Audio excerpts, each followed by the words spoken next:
The story begins with a young man sleeping soundly.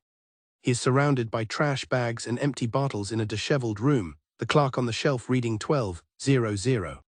A young man named Shinba rushes frantically, out of breath. He explains that despite setting alarms, he overslept and was an hour late. Overwhelmed with guilt, he calls himself a failure of a boyfriend. His girlfriend, Hizumi, waits for him, holding her phone with a calm, unreadable expression. Hizumi calmly asks when he slept and if he had any caffeine, to which he admits he did not. She wonders aloud how he ever managed to be an office worker for 2 years if he could not wake up even after extensive preparations. She leans in close and remarks that since he is now a fully fledged, jobless individual, his past is irrelevant. Her words leave him stunned and speechless. He can only manage to apologize again. Shinba breaks down, shaking and crying as he begs for forgiveness. Without a word, Hizumi takes his hand and tells him they should go. As they walk away together, Shinba is left utterly confused, wondering if she has forgiven him or not. As they walk down the street, Shinba looks over at Hizumi. He reflects that the woman whose hand he is holding, Hizumi, is his girlfriend. Their destination is the cinema.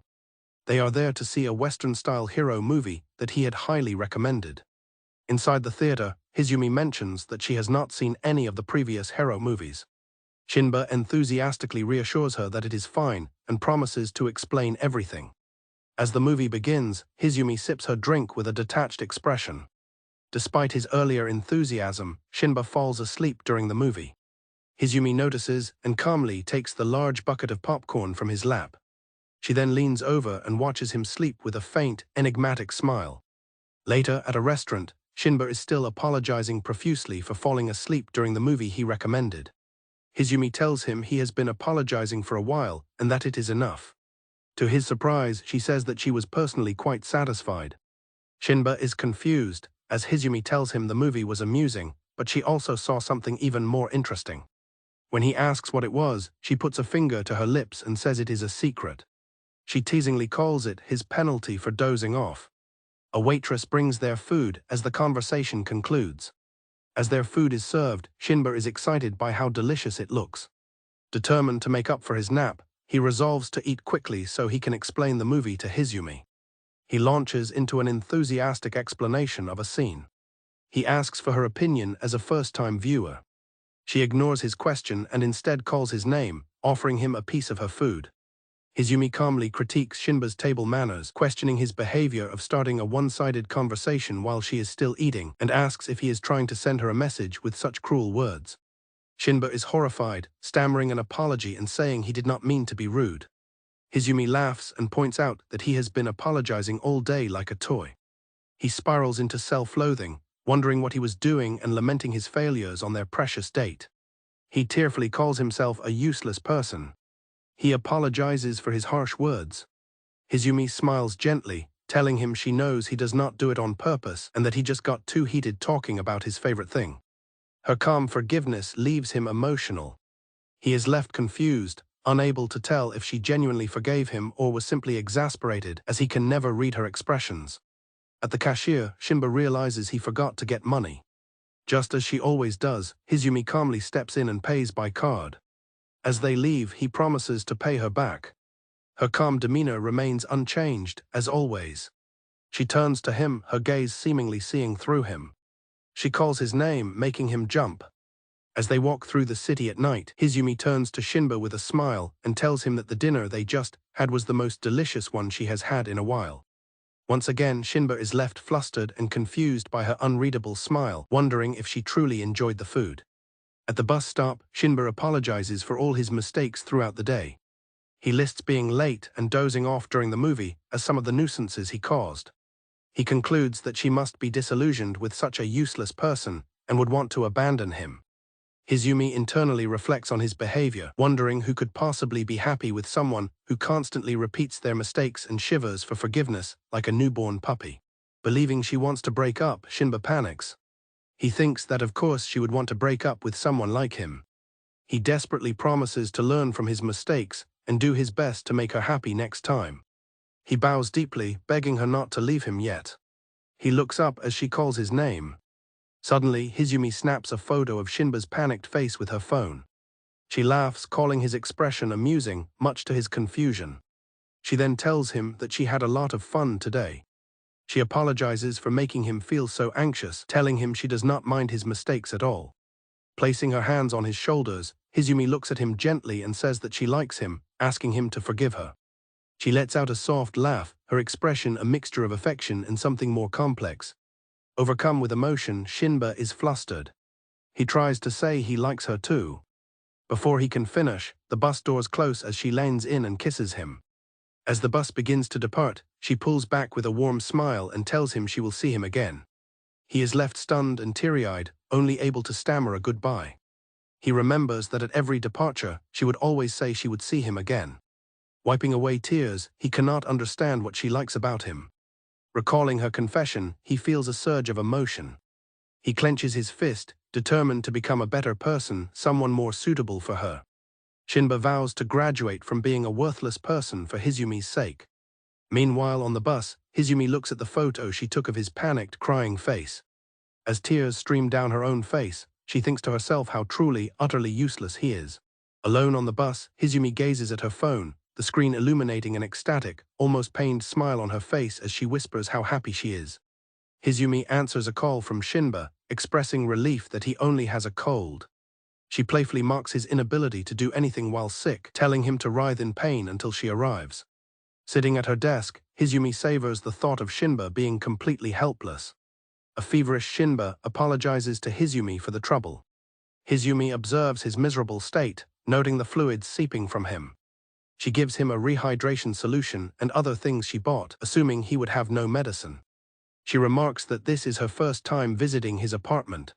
His apartment is cluttered with strewn-about clothing. The refrigerator is filled with expired food. The mess consists of rotten and broken things hidden away in the back. Hizumi opens the fridge and teasingly suggests the state of his home reflects his life. He apologetically explains that his busy schedule led to the untidy state of his apartment. Hizumi tells him not to worry about it and to focus on getting some rest. She announces her plan to cook for him since she can only stay for the day. With her hair tied back for cooking, Hizumi playfully warns Shinba not to let her food rot. Shinba quickly agrees, promising to eat it all. He lies in bed, feeling miserable for being a burden on her yet again. Hizumi discovers his high school yearbook and asks if she can take a look. Looking at his photo, she comments that he hasn't changed at all. Shinba disagrees, stating that he feels his mindset is completely different now. He explains that his student life never went smoothly, despite his hopes that adulthood would be better. His first job after graduation was a disaster, leading him to quit within 2 years. He laughingly tells her that, as she can see, he's become a proper useless person. Hizumi offers a sharp assessment of his situation, calling him an unemployed man with a naive outlook. The timer goes off, signaling that the meal is ready. She serves him the food, framing it as the direct consequence of his life choices. Shinba hesitantly tries the food. He is amazed by the taste and exclaims that it's delicious. Hizumi watches him, pleased with his reaction. Looking from the yearbook to her, Shinba asks about her high school experience. Hizumi looks thoughtful as she prepares to answer. Hizumi turns the question back on him, asking what he thinks her high school days were like. She encourages him to imagine what kind of girl she was back then. Shinba is left contemplating the mystery of Hizumi's past. He begins to imagine a scene from her past, directed by him. In his fantasy, a younger Hizumi stands as a model student. She leans over a desk and calls a fellow student useless. The fantasy Hizumi suggests she will come to his room and educate him every night. She leans in close, proposing they study everything together from 1 to 10. The intensity of his imagination causes Shinba to blush furiously. He quickly claims his fever is worse and says he needs to lie down. Hizumi laughs, finding his strange behavior amusing. He eventually falls asleep, still overwhelmed by his fantasy. In his dream, he recalls being bullied by other children who called him filthy. He also remembers his boss yelling at him for his inefficiency at work. All the voices culminate in a single accusation: this is why he is so useless. He wakes up suddenly, gasping for air after the nightmare. He is shocked to see Hizumi awake and watching him. Startled, he asks what she is doing in his room. Hizumi explains that she found his feverish, nightmarish state amusing and wanted to sear the image into her mind, even wishing to be there if he were to die. Shinba is visibly shaken by her dark comments. She brushes off his fear, claiming she was only joking. He tries to offer her a cleaner place to sleep, apologizing for his filthy bedding. She reassures him that it's fine for one night. He worries that his messy room is inappropriate for someone like Hizumi. Hizumi reveals she prefers a slightly dirtier place over an immaculate one. Still, she admits his room could be a bit cleaner. He reflects on his desire to become a better person for her. He wonders if he can stay by her side even if he remains useless. The next morning, Hizumi checks his temperature and is glad to see his fever has gone down. Hizumi gets ready to leave for work, telling him to rest for the day. He thanks her for taking care of him. He tells her to be careful on her way out. Shinba is startled when she asks if he is feeling lonely. She leans in and suggests that if his fever returns, she might have to come stay again. She leaves the decision of how he will spend the day up to him. She challenges him, questioning if even he could be so useless as to get sick again deliberately. With a final look, she tells him she trusts he will make the correct choice. The door closes, leaving him flustered and alone. He is thrown into a state of confusion, weighing his conflicting desires. Hizumi sits on the train, looking at her phone. She reads a text from Shinba, confirming he has recovered and asking if he made the right choice. While her reply is encouraging, her private thought reveals a hint of disappointment. Hizumi is surprised by Shinba's suggestion to go to a game center.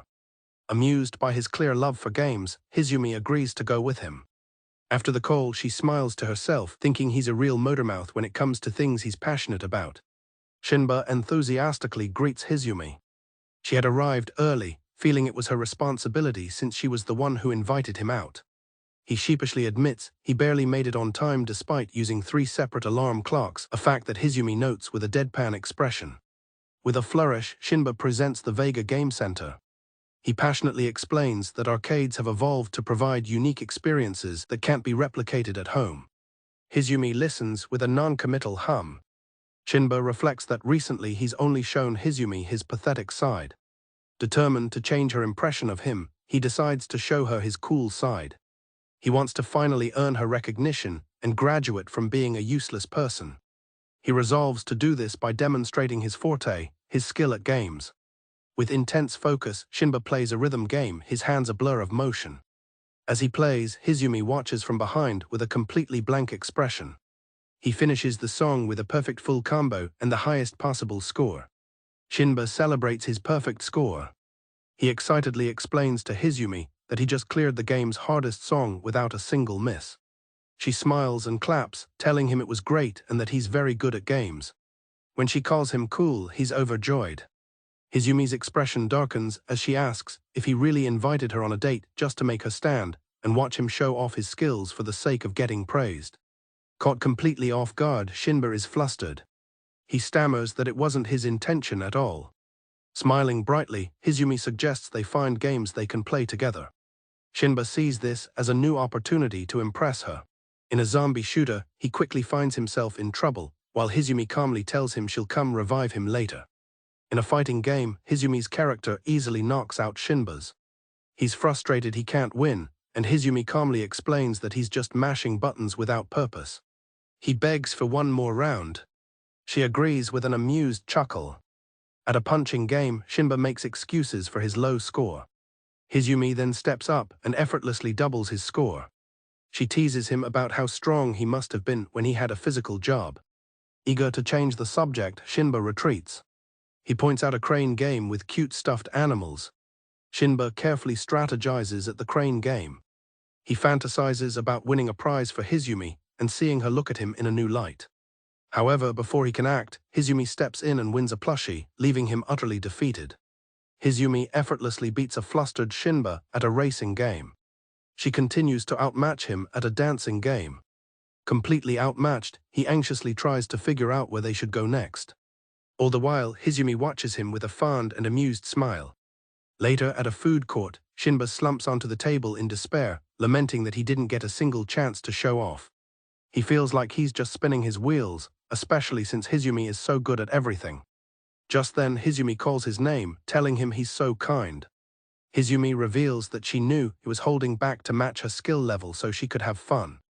She thanks him for his consideration, showing him the plushie and crediting his gentlemanly nature for her win. A stunned Shinba realizes she saw right through his act. Upon closer inspection, Hizumi notes that the plushie has a loose eye. Shinba suggests they exchange it, but she declines. Cradling the flawed toy, she says with a smile that she likes this particular one. Shinba is confused why she'd prefer the defective plushie when there are perfect ones available. Hizumi says she can fix it, which surprises Shinba. She explains that sewing and fixing things is her hobby. Shinba replies that his confidence in his gaming is shaken. Hizumi explains that love comes in many forms, from romance to passion for a hobby. She believes the true value is in the feeling one gets from the time and effort invested. She suggests that whether you win or lose, as long as you can find value in the time spent, it's all fine in the end. Moved by her perspective, Shinba quietly agrees. As they get ready to leave, Hizumi excuses herself to the restroom. While waiting alone, Shinba sighs, feeling he failed to show his good side yet again.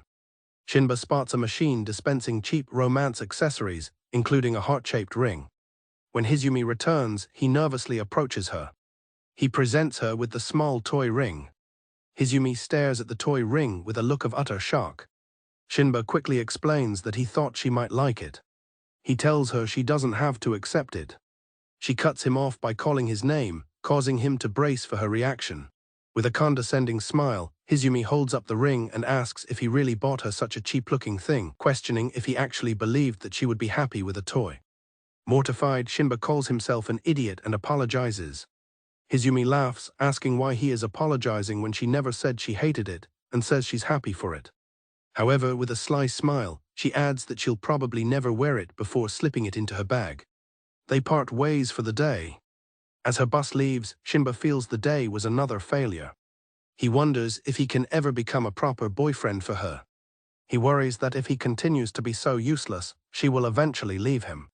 He quickly shakes his head to dismiss the fear. Shinba gives himself a pep talk, resolving to graduate from being a useless person. He envisions a future where he can present Hizumi with a real, proper ring. To make that happen, he decides his first step must be to find a part-time job. She takes out the toy ring Shinba gave her, admitting to herself that she could never wear it outside. She smiles fondly and slips it onto her finger. Since she's working remotely, she decides to wear it. She continues typing, thinking to herself that it really suits her. While taking a shower, a young woman happily hums a tune. Smiling to herself, she wonders what kind of songs he will sing tomorrow. A message from Shinba pops up on her phone, expressing his own excitement for their karaoke plans. Shinba cheerfully greets Hizumi in the rain, but his voice is noticeably hoarse, a fact she immediately points out. With a knowing smile, Hizumi correctly guesses that he practiced for their karaoke date yesterday. Flustered, Shinba stammers in response. Shinba frantically denies practicing, internally panicking that his voice won't come out well. He thinks that singing well is his chance to achieve a gap-cool image in her eyes. As he continues to ramble, Hizumi watches him with a thoughtful, shadowed expression. They arrive at a building called Karaoke Castle. At the front desk, Shinba is determined to show Hizumi his good side this time. He feels confident that his practice session, where he consistently scored 80 points, will pay off. The karaoke screen displays his song choice, Moonless Night Requiem Episode 1. Shinba belts out the song with intense passion, though the lyrics are very middle schoolish. Hizumi watches with a deadpan expression, shaking a pair of maracas. The screen flashes his final score, 85.598. Excitedly, Shinba asks for Hizumi's opinion on the song, explaining its complex mix of genres. He proudly announces his score of 85 points. He continues to babble about the song's difficult composition and how it's the start of a larger story. He waits eagerly for her praise. Hizumi remains silent and unimpressed. She offers only a simple "good for you." Seeing his anticipation, she then asks if he wants to hear more compliments, leaving him confused. Hizumi calmly points out that he made her listen to a 10-minute song she didn't know, all in an attempt to look good. A flustered Shinba apologizes and asks if the song itself was at least cool. She bluntly tells him that she didn't really like the song. Shinba is left speechless, apologizing once more. Shinba panics, realizing his attempt to look cool was just embarrassing. Hizumi reassures him that he doesn't need to apologize. She points out that the song was only the first chapter of a story and suggests he sing all the way to the end. She adds that she's very excited to hear the ending. Her sharp, smiling gaze tells him he has no choice but to continue. Hizumi leans back with a satisfied expression, watching as Shinba is forced to sing through the entire song series. After finally finishing, Shinba collapses onto the table as Hizumi applauds and tells him he did a good job. He's mortified and can't stop sweating from the embarrassment. He realizes how idiotic it was to sing such a minor song that no one knew. Hizumi teasingly points out his hoarse voice and how much he's sweating. Worried about his smell, he excuses himself to the restroom to wash up.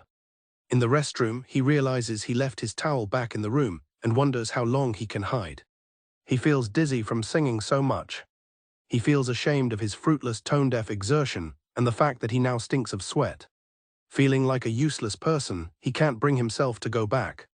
As he walks down the hallway, he realizes he's completely forgotten their room number. His panic intensifies when he remembers he left his phone behind and can't contact Hizumi. The hallway seems to stretch on endlessly, and a voice tells him there's nowhere to return to.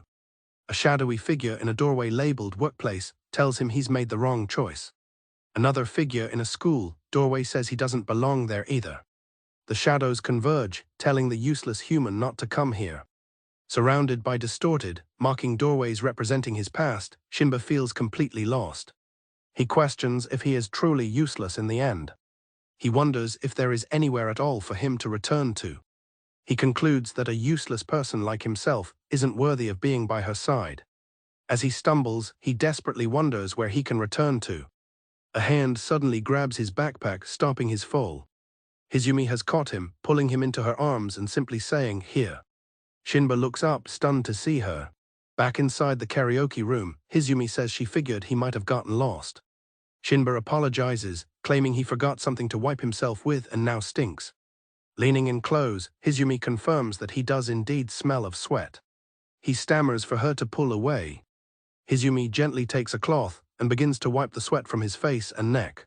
She remarks on how much he's sweating. She says it's like he was doused by the rain. With a soft smile, Hizumi tells Shinba that the sweaty look suits him well. He's left blushing and confused, thanking her uncertainly. Hizumi informs him that she sang while he was gone and that it's his turn to pick a song. He feels dejected that she had to wipe his sweat off, feeling like nothing has gone well. Shinba chooses the song Singin' in the Rain. He sings the classic tune with earnestness. Hizumi watches him with a look of surprise. He finishes with a score of 71.692. Hizumi comments on his performance. Hizumi recalls that she had mentioned being interested in the movie he liked. Shinba bashfully explains that he looked up the famous theme song. He admits he'd never sung in English before and spent the previous day practicing just for this. He clarifies that he especially likes this particular song. Hizumi explains that she was interested in the scene where characters happily sing in a downpour. She describes it as a song that extols happiness, sung by people who seem to love the rain itself. She was particularly drawn to the scene where they sing after meeting their lover. Shinba realizes he should have watched the movie instead of just practicing the song. Hizumi gets his attention. She suggests they sing it again, this time as a duet. Shinba reflects on their first duet of Singin' in the Rain. He was so nervous, and his throat was so shot that he could barely make a sound. But right behind him was Hizumi, with her crystal-clear voice. Her singing was so beautiful and gentle, it felt as if she was adding color to his own voice. They sing together, with her smiling gently at his earnest effort. They finish their duet together on the couch. The screen displays a high score of 93.998, and Shinba marvels at how good Hizumi is despite his practice. He asks if his own singing was terrible. She bluntly confirms that it was. Hizumi critiques his performance, noting his out-of-tune vocals and strained effort from over-practicing. But then she smiles and says that despite its flaws, it was very him. He is left flustered and confused by the comment. As they prepare to leave, they say their goodbyes. Hizumi decides to walk home instead of taking the bus. Hizumi walks home alone in the rain. She puts in her earbuds and begins to listen to music. She's listening to Moonless Night Requiem, the song Shinba sang for her earlier. A small smile plays on her lips as she thinks that maybe the song isn't so bad after all. She taps her fingers to the beat of the music. As Hizumi continues her walk in the rain, the lyrics of the song echo in her thoughts. Meanwhile, Shinba is at home, now watching Singin in the rain and realizing it might be pretty good. He tries on a new outfit, hoping it looks stylish enough. A young man nervously prepares for his date tomorrow. He checks the details on his phone, a noon meeting at the station for lunch with Hizumi. Elsewhere, Hizumi herself is finishing her skincare routine, lost in thought about making a cool impression on him. The next day, 5 minutes before their meeting time, Hizumi waits at the station, wondering if Shinba has woken up yet. Just then, Shinba's voice calls her name, apologizing for making her wait. She turns around, surprised to see him. Shinba strikes a pose, greeting her in a flashy new outfit. Hizumi is visibly taken aback, questioning his choice of attire. He proudly explains that he bought new clothes and even styled his hair to match. He's internally convinced that his plan to impress her worked perfectly. The day before, he was thinking about his part-time job interview and getting new shoes. He saw an advertisement claiming women find it disgraceful to be with tacky partners. This sparked a vivid, horrifying imagining of Hizumi calling him unfashionable and suggesting they break up. Despite his limited savings, he found a jacket on sale. He then frantically researched how to style his hair. He was determined not to bring any shame to Hizumi on their date. He internally recounts buying the jacket he thought was cool. He also tried to set his hair and now nervously awaits her verdict. To his absolute shock, she tells him he looks stylish. Overjoyed and disbelieving, he asks if she's serious, and she confirms that she is. Hizumi proceeds to give a detailed, almost surgical analysis of his style, calling it wonderful and radical. She concludes that, above all, the over-the-top jacket and his old pants are a combination that is very much like him. Her words finally sink in, and Shinba realizes his outfit was a complete disaster. He feels the painful gazes of onlookers and is crushed by the humiliation. He apologizes profusely to Hizumi for his poor taste. He then suggests they go clothes shopping after their meal. Hizumi agrees to help, admitting she's not an expert but can teach him the basics. Shinba is intimidated by the fashionable storefronts, but Hizumi reassures him, suggesting that if they go inside as a couple it will be easier. Inside the first store, a cheerful employee greets them, asking if they are looking for anything. Shinba is so overwhelmed by the customer service that he metaphorically melts into a puddle. His anxiety worsens as he overhears other shoppers whispering about how whack he looks. He shivers with shame. Hizumi watches him, her expression unreadable. Noticing his distress, Hizumi grabs Shinba's arm. She announces that they should go dress up. Shinba is flustered by her sudden closeness. Hizumi looks at him with determination and says, "Shall we?"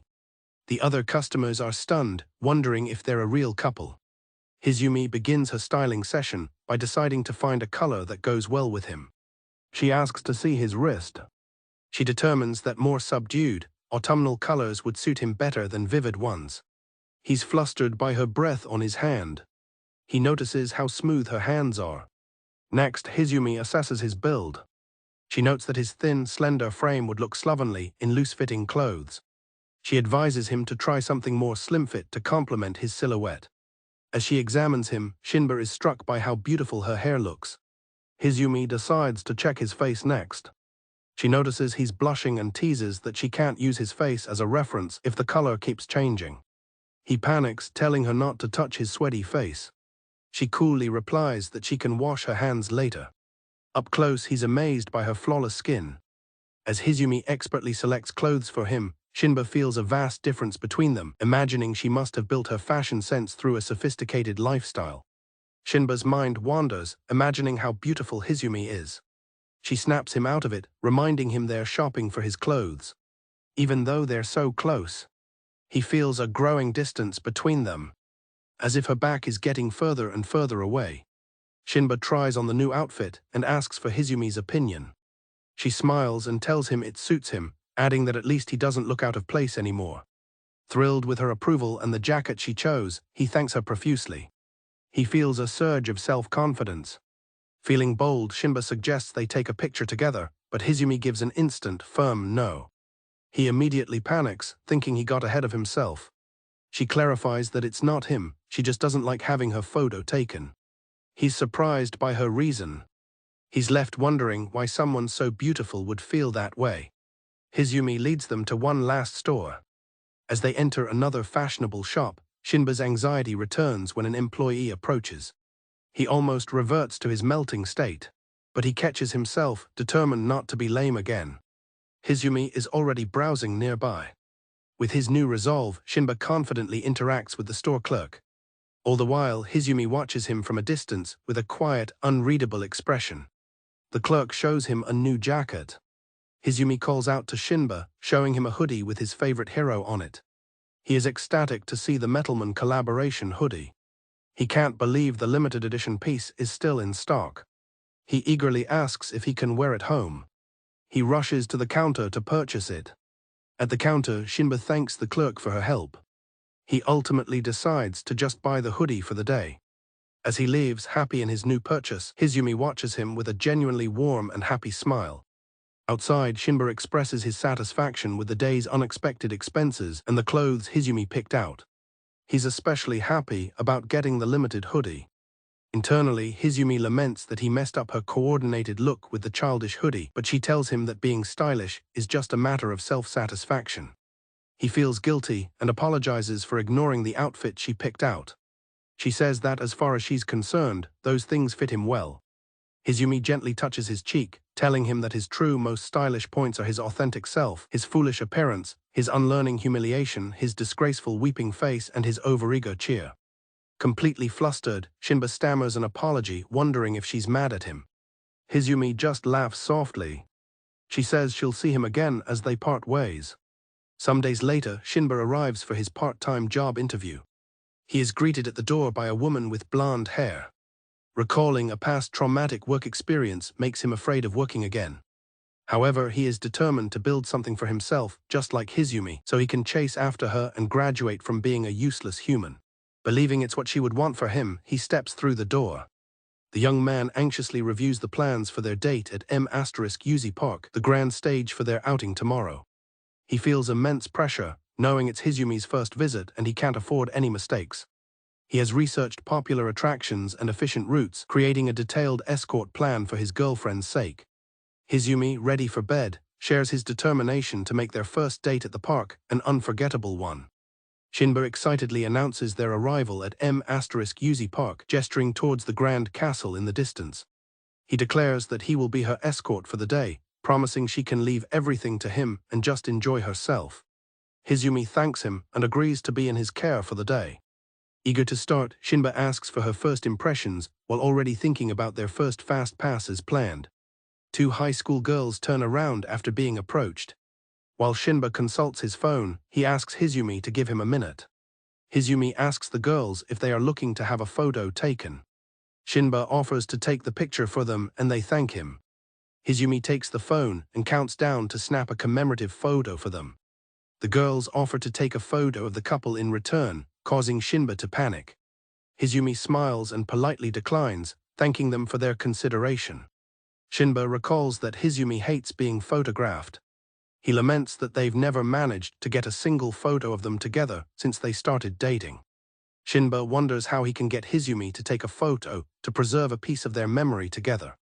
Shinba excitedly announces their first stop is the jet coaster, the most famous ride in the park, which Hizumi looks forward to. Hizumi reminds him that he's not only bad with heights, but also gets carsick easily.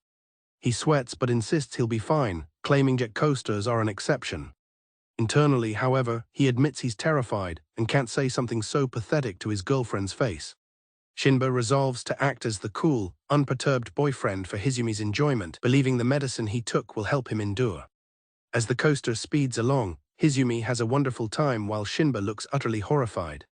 The ride reduces him to a metaphorical puddle, far from the cool image he was aiming for. Hizumi supports a very sick Shinba, telling him to hang in there as they're almost at the restrooms. After he emerges, she hands him a bottle of water and some medicine. She tells him he should have just said something if he was bad with the ride, calling him out for only being good at putting on airs, to which he apologizes.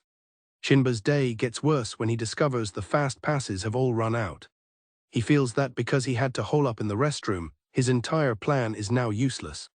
Hizumi points out that because of him, they might not be able to visit all the popular attractions now. Trembling, he apologizes for showing her such a lame side of himself. She gently wipes his face as he looks on in surprise. Kneeling before him, Hizumi reassures him that it's okay and tells him not to worry. Hizumi explains that she has no expectations of him being cool and would rather he show her his uncool side, offering to help him with his useless human self. Her words labeling him uncool and having no expectations hit him hard. All he can do in response is apologize profusely. Hizumi tells him that since he's calmed down, they should get going. Shinba points out that they can't visit the popular attractions anymore, but there are still other places to go. Reaching out her hand, Hizumi reminds him that it's her first time there and she's counting on him to continue being her escort.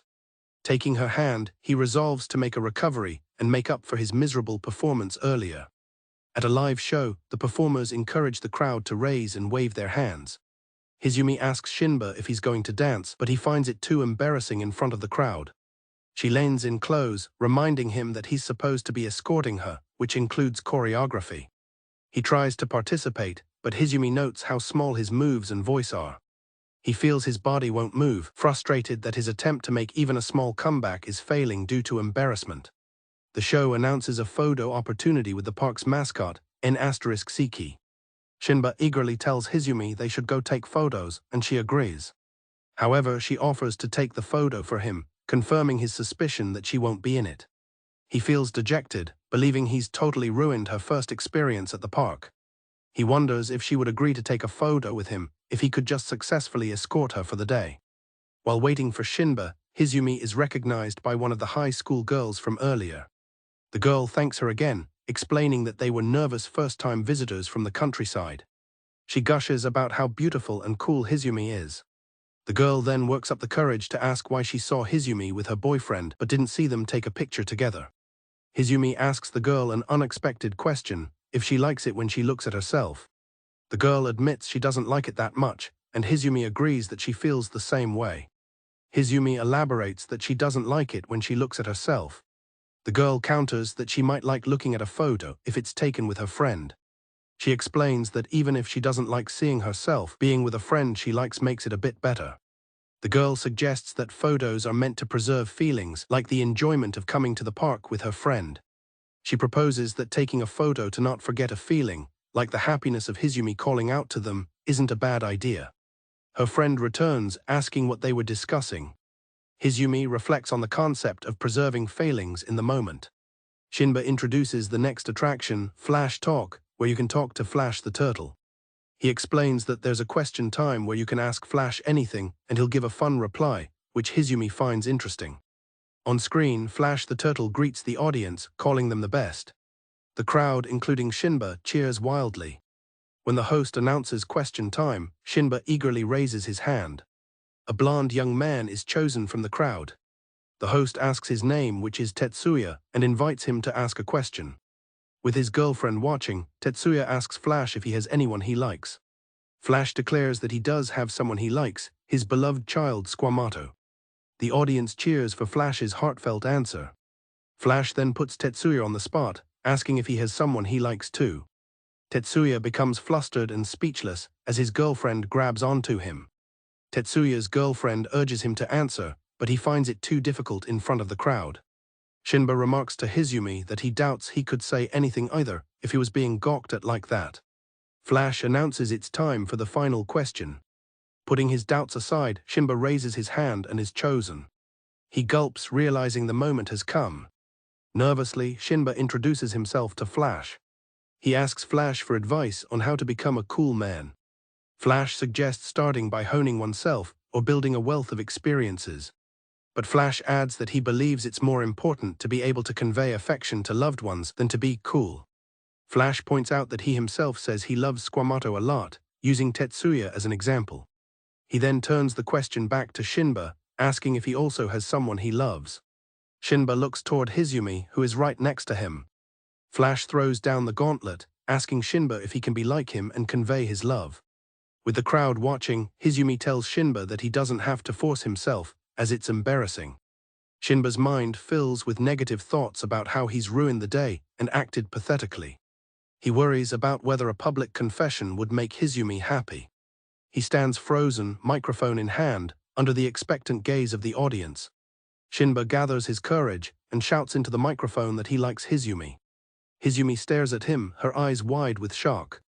As they leave, Hizumi has to support Shinba, whose legs are trembling. He apologizes, assuming it was embarrassing for her. Hizumi notes that the crowd clapped and whistled for him, causing his legs to buckle from the pressure. She asks him why he didn't stop when she gave him an out. He explains that he had a feeling that if he stayed quiet, it would all be a lie. He confesses that he likes Hizumi, who stays by the side of a useless human. He resigns himself to the idea that there's no way she could be happy about his confession. Hizumi pulls a flustered Shinba close and with a gentle smile takes a selfie of the two of them. Stunned, Shinba asks Hizumi why she suddenly took a photo. She tells him it's so he can recall this feeling later. Looking at the photo, Hizumi admits to herself that she didn't hate seeing them together that much after all. Later, Shinba thinks about the strange day and his many mistakes, but he's glad they got their first picture. He looks at the photo on his phone, admiring how pretty Hizumi is. Shinba smiles fondly at the photo on his phone. Suddenly, he receives an incoming call from Kokoro Drugs. His happy expression shifts to one of wide-eyed shock. Meanwhile, Hizumi is also looking at their photo in her room. She receives a new message. Shinba's message reveals he got a part-time job at a drugstore and vows to become a splendid boyfriend for her. Hizumi sits on her bed, reading the message. After reading it, she falls forward onto her bed. She buries her face in her plushie. Hizumi lies on her bed with a soft, knowing smile. At the drugstore, two employees discuss the new hire, Ishikawa Shinba, starting tomorrow. One manager asks the other employee, whom she calls Bumpkin-chan, to train the newcomer, warning her to be gentle as he seems like a useless sort. A coworker teases the high schooler from the park about her trip to M*Uzi, revealing she's the one who got her the complimentary tickets. The high schooler nervously agrees to help out if the new hire proves to be unmanageable.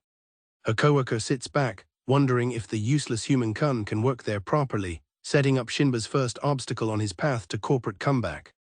On their date, Shinba asks Hizumi if they can go to Animart for a new manga release. Hizumi notes that it is an anime and merchandise store quite a walk away, but she agrees to go, gently teasing him about how much he must love the manga to go to such lengths. Inside the store, they find themselves in the adult comics section. Hizumi remarks on the selection while playfully teasing Shinba, who averts his eyes in embarrassment. She correctly deduces that he lacks the courage to buy such books in person, but has likely collected them digitally. While looking at the merchandise, Hizumi observes that people pursuing their passions shine brightly. When he looks dejected, she gently lifts his chin and offers to listen to him talk about his hobbies in the future. After Shinba buys a romance manga, Hizumi leans in close to ask what he likes about it, suggesting it might be the girl on the cover. She continues to tease him, noting that the cover character resembles someone they know, causing Shinba to become flustered. She learns it's the first volume and finds herself invested in the story. Later that evening, Hizumi lies in her bed reading the manga Shinba bought, wondering what will happen next for the main characters. She looks at an illustration of the male character confessing his love. Hizumi smiles to herself as she reads. Clutching the book to her chest, Hizumi closes her eyes with a contented smile, genuinely hoping that the characters in the story will find happiness. Hizumi receives a text from Shinba-kun, who apologizes for sleeping in and says he will be there at 2 p.m. While working her shift at Moon Coffee, she takes a business call, agreeing to make some adjustments after the holiday. After her call ends, she notes the time is 1:40 p.m. She calculates that there are 20 minutes remaining until he arrives. To pass the time, Hizumi begins to doodle in her notebook. She sketches various apologetic faces, wondering which expression Shinba will use. A small, amused smile graces her lips as she thinks about it, clearly looking forward to his arrival. Later, as they walk together, Shinba stops abruptly, apologizing to Hizumi as his shoelaces have come undone. Hizumi points out that this is already the 5th time his shoelaces have come loose today. He explains that the thick laces on his new shoes are to blame. He worries that she will think he is incompetent. To his surprise, Hizumi kneels down and offers to take a look. As she ties his shoe, Hizumi playfully muses that everyone in the world has their own strengths and weaknesses. She looks up at Shinba, reassuring him that it is not a problem since he has so many other wonderful qualities. Hizumi tells Shinba not to apologize, explaining that she was actually praising him. Shinba is mortified that his girlfriend is tying his shoes for him while others are watching. He trembles with embarrassment, feeling like he could just die. Hizumi finishes and lets out a quiet laugh at his flustered reaction. A young employee named Shinba is flustered as he's being scolded by his senior colleague, Nobori. She points out that he has once again mixed up the products on the display shelves, holding up 2 different brands of milk as evidence. She tells him to be more careful as he meekly apologizes. Exasperated, she calls him pathetic for an adult man. It's been a week since Shinba started his part-time job at Kokoro Drugs. He reflects that due to his poor memory, he's made many mistakes and has been frequently reprimanded by Nobori. She tells him to fix his latest error and to ask for help if he's unsure about something. When he thanks her profusely, she seems secretly pleased to be relied on by someone older. While complaining to a coworker that Shinba is useless, Nobori recalls hearing rumors about him quitting his last job. However, she privately observes him diligently taking notes and admits to herself that he's making fewer mistakes. She reconsiders, thinking he isn't entirely incapable with the right guidance. She begins to wonder if he lacked proper training at his previous job. Her thoughts are interrupted as she announces that she and a dazed Shinba are taking their break. In the break room, Nobori and Shinba are greeted by their manager, Orachi. Nobori immediately complains to Orachi about how rough her day has been due to Shinba's mistakes. Orachi calmly points out that making 4 mistakes is an improvement over the 5 he made yesterday and suggests that Nobori should praise him. Nobori angrily rejects the idea of praising Shinba, claiming that pampering men only allows them to take advantage. Her outburst motivates Shinba, who vows to work even harder.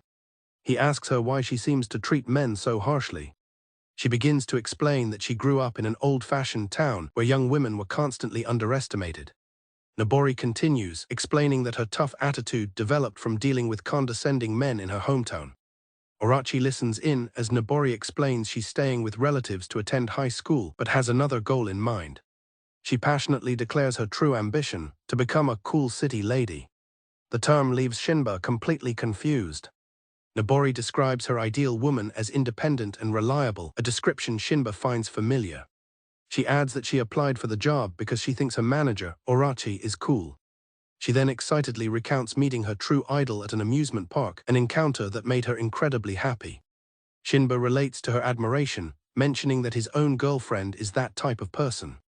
Nobori is shocked to learn that Shinba has a girlfriend.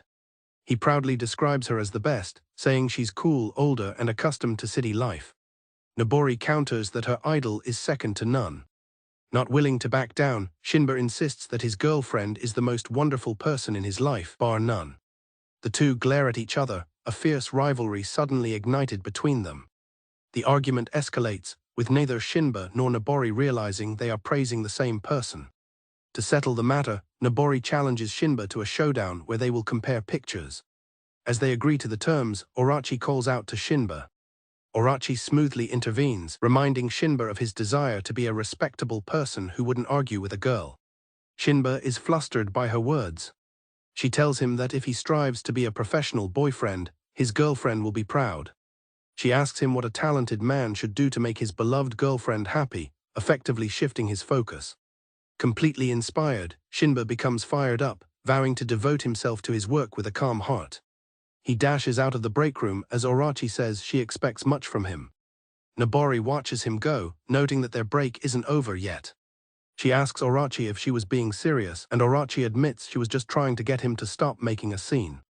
Another coworker warns Nobori not to overwork herself, but she is more concerned that Shinba took the speech so seriously.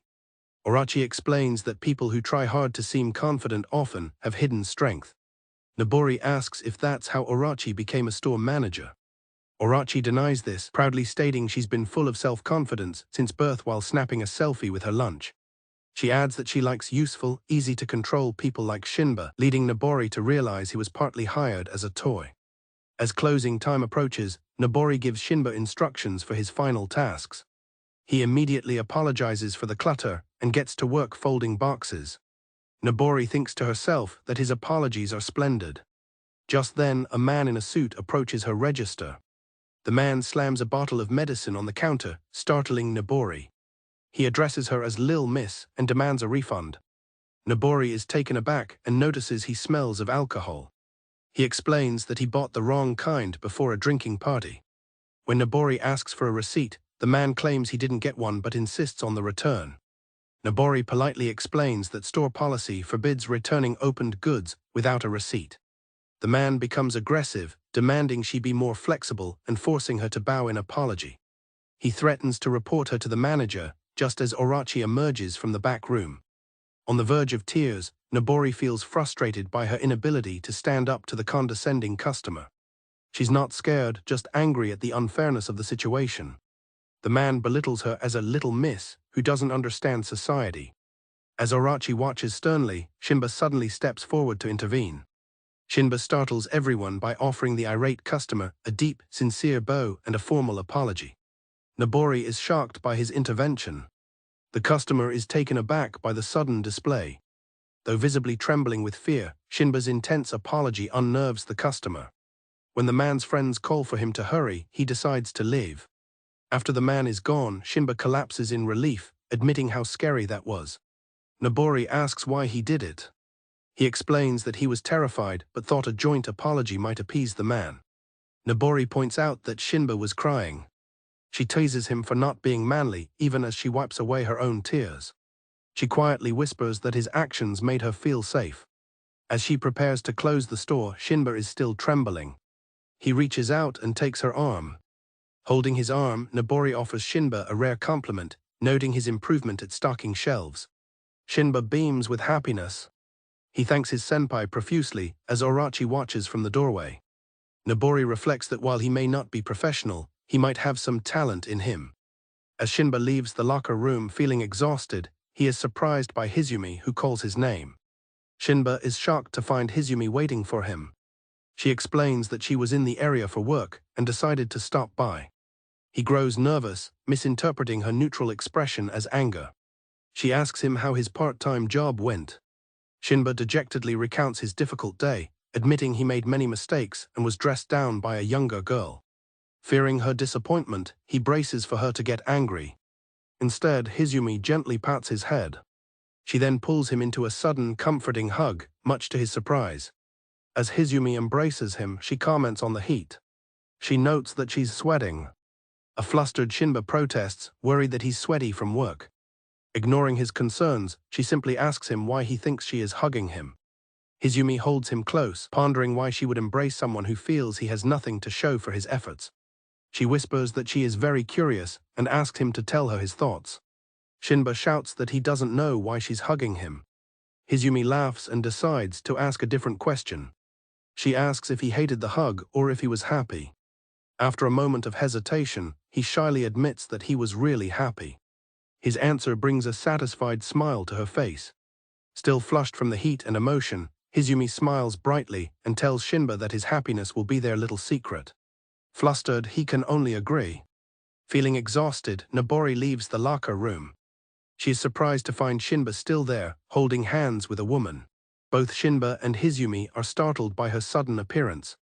Nobori recognizes the woman as her idol and lets out a scream of disbelief as Orachi also appears. Orachi immediately identifies Hizumi as Shinba's beloved girlfriend.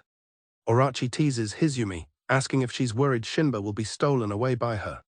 A tense atmosphere forms as Hizumi responds only by quietly saying Orachi's name, leaving Shinba and Nobori confused.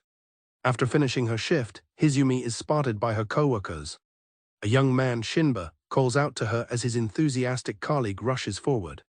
The girl excitedly thanks Hizumi for helping them out in the past, her reverence shining through.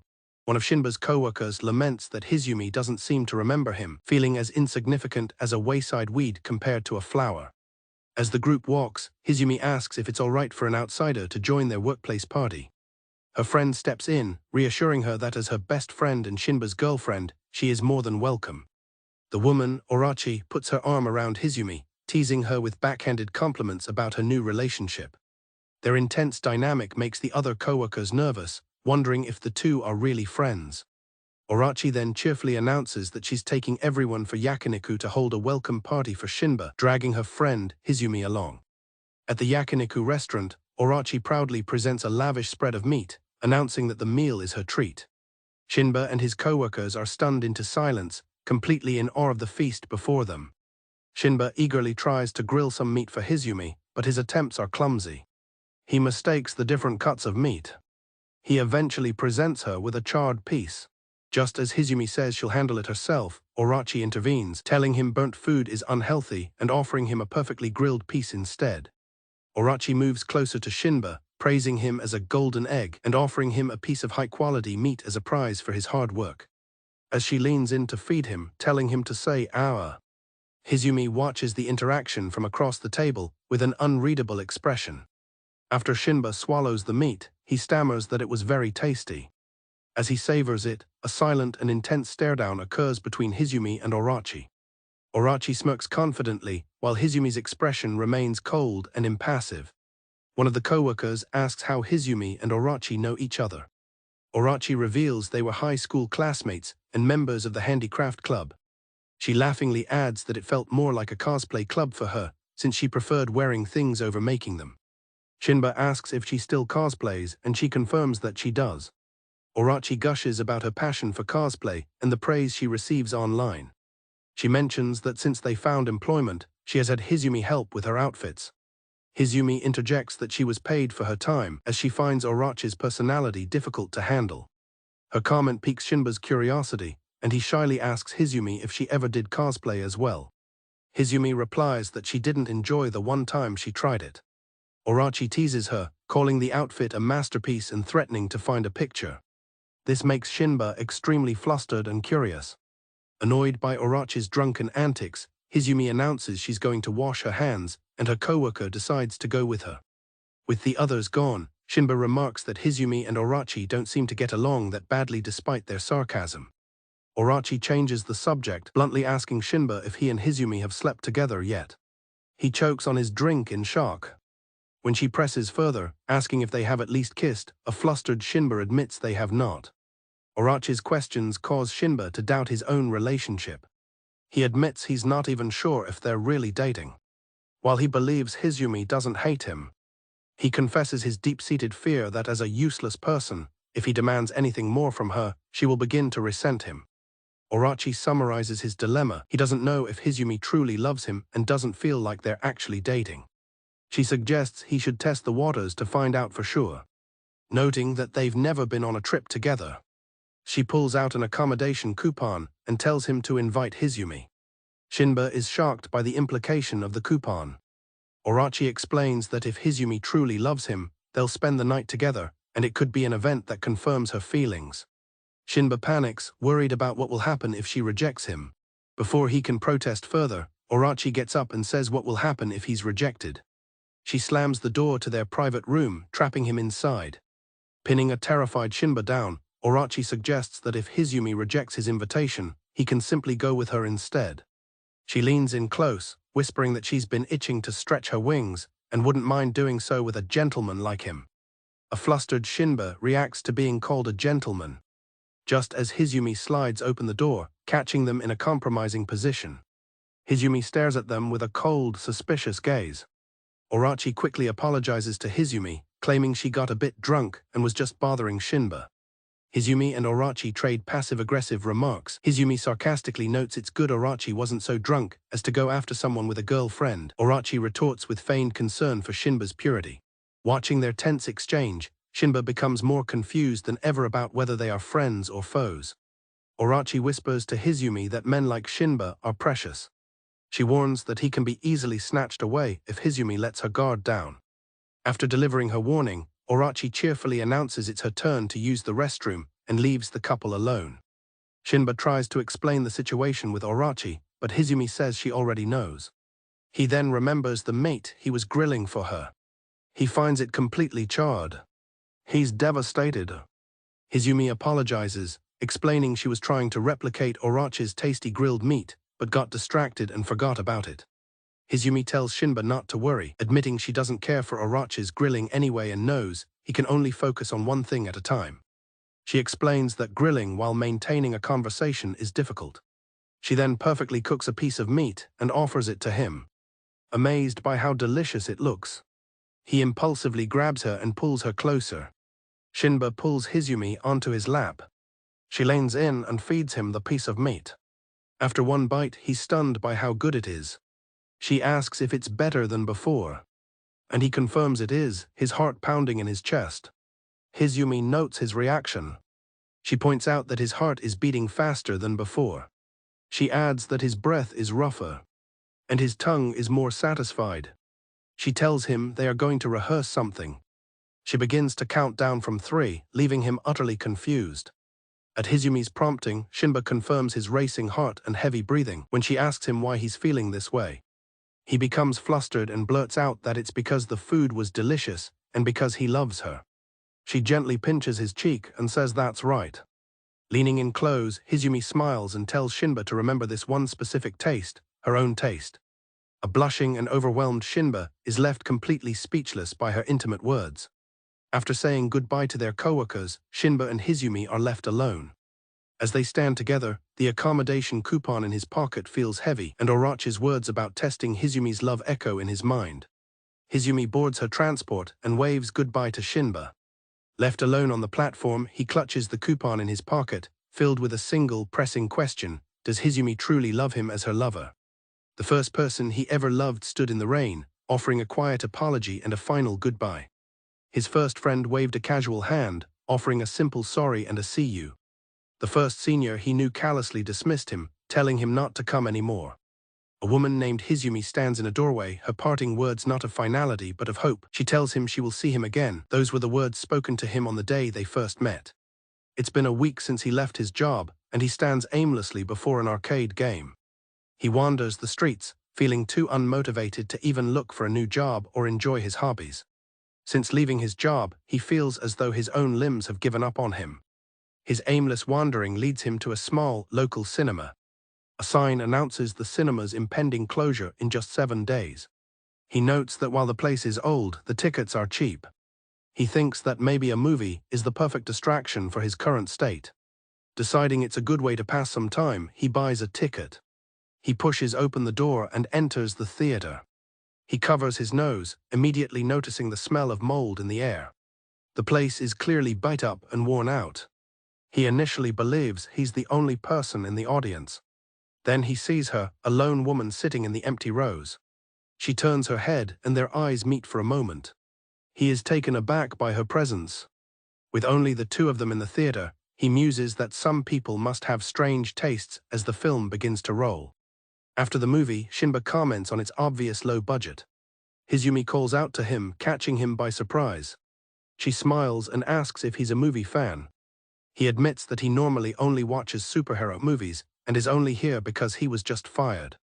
His honest, slightly pathetic reason makes her chuckle.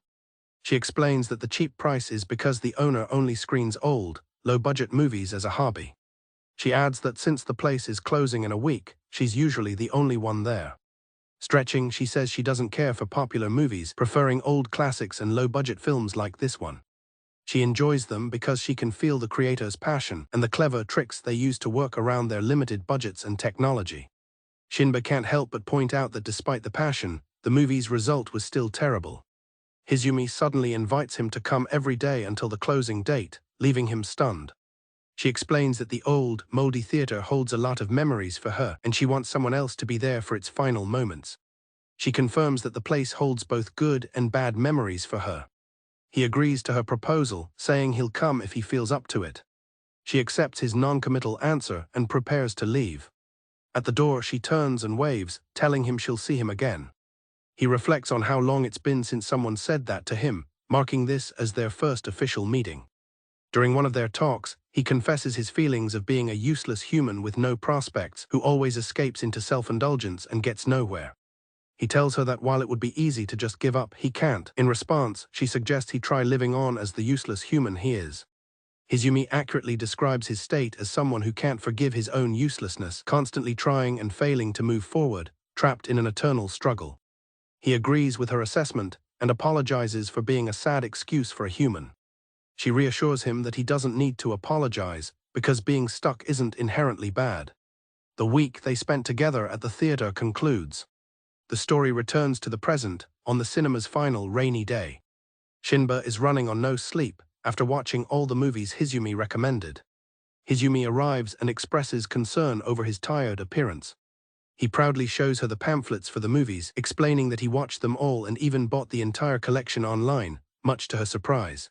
He shyly confesses that he stayed up all night because he was so eager to talk to her about the films. He feels a sense of urgency, believing this is his last opportunity to really talk with Hizumi. The final screening begins. His lack of sleep finally catches up to him, and he passes out mid-movie. Hizumi notices a jacket has fallen to the floor. She gently places the jacket over his sleeping form. He dreams of all the things he wanted to discuss with her. She watches him with a gentle smile. He wakes up on her lap, feeling a sense of happiness. After the movie, standing in the rain, he apologizes to Hizumi for falling asleep. He asks what kind of movie their last one was. She tells him it was a romance movie with a happy ending where the couple got together, and she reflects on whether it was a fitting finale. He berates himself, feeling that by falling asleep, he defeated the entire purpose of watching their final movie together. The thought of another final goodbye fills him with dread. He chases after her through the rain, calling out her name. Gathering all his courage, he asks if she would be willing to watch a movie with him again. Hizumi turns and asks if he is asking her out on a date. He becomes extremely flustered, trying and failing to explain his intentions. He realizes his panicked rambling now sounds exactly like a love confession. She cuts through his stammering and asks him plainly if he wants to go out with her. Shocked, he stammers out a yes. Hizumi lists all the reasons their pairing seems illogical. He's jobless and unreliable, while she's a stranger he barely knows.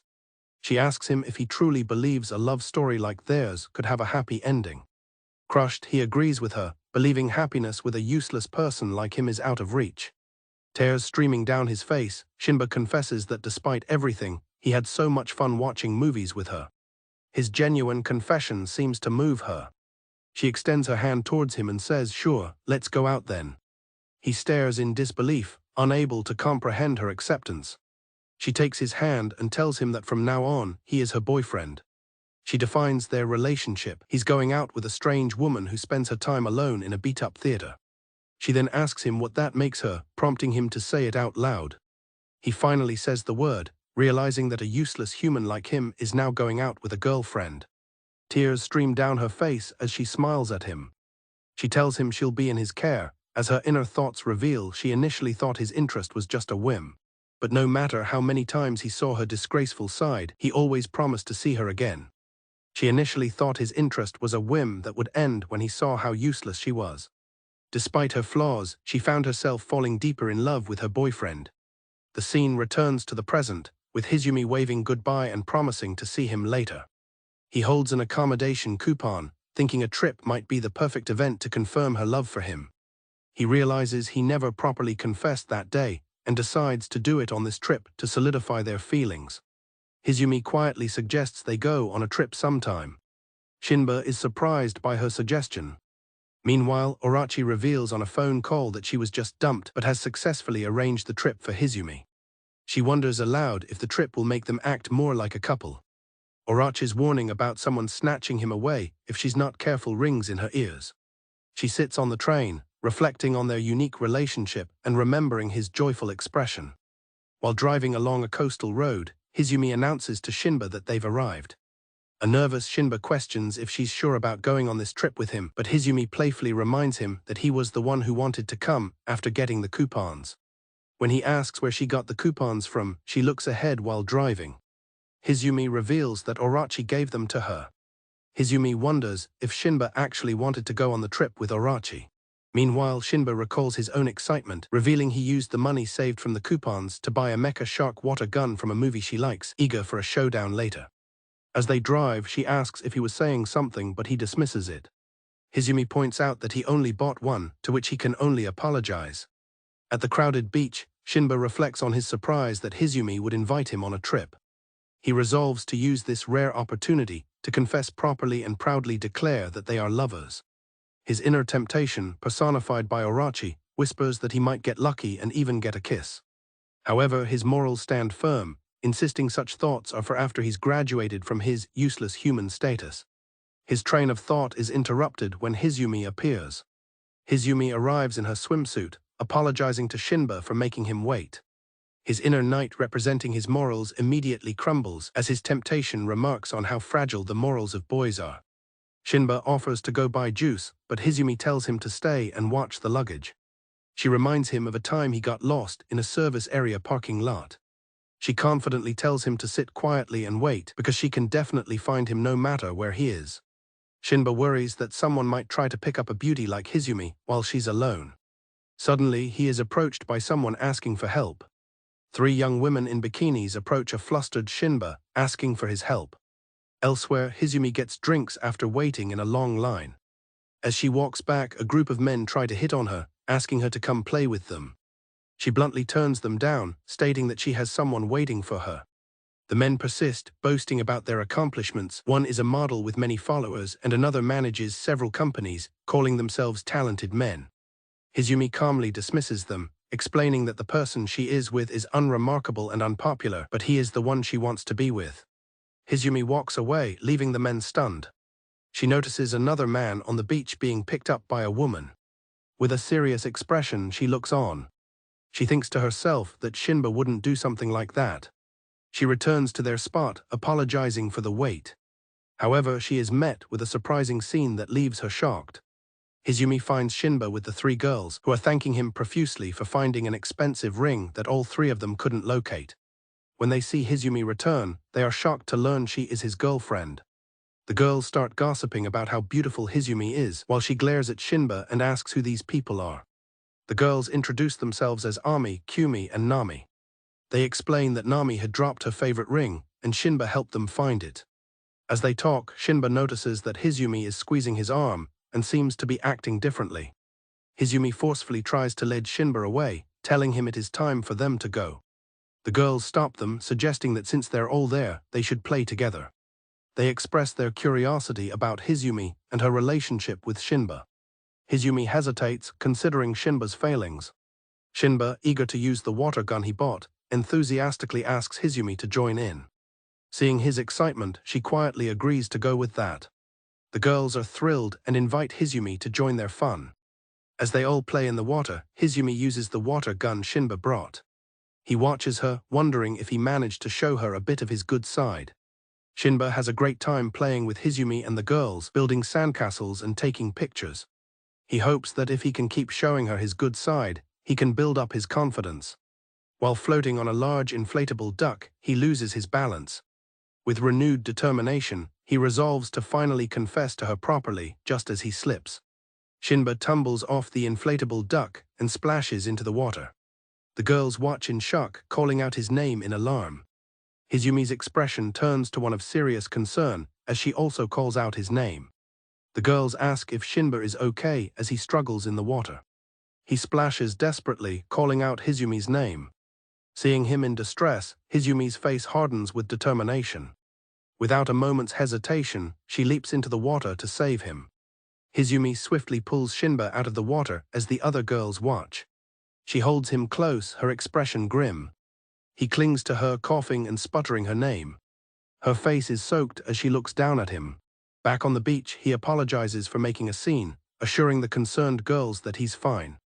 Hizumi tells the other girls that they'll be fine and to go enjoy themselves, as Shinba won't be moving for a while. Shinba laments his failure to show his good side, wondering if he'll ever be able to feel proud. Hizumi asks how he's feeling. He claims he's just tired and will be fine after resting. She calls him pathetic and shifts over to straddle him.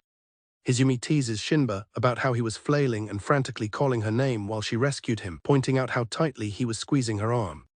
A trembling Shinba apologizes profusely. She looks at him intently and asks why he called out to her, even though Nami and the others were closer by. Flustered, Shinba explains that when he thought he was going to drown or die, her face was the only one that appeared in his mind. Hizumi quietly takes this in, her expression softening. She tells him his head must hurt lying down like that, then pulls him onto her lap. Hizumi gently tells Shinba she'll let him stay on her lap until he settles down.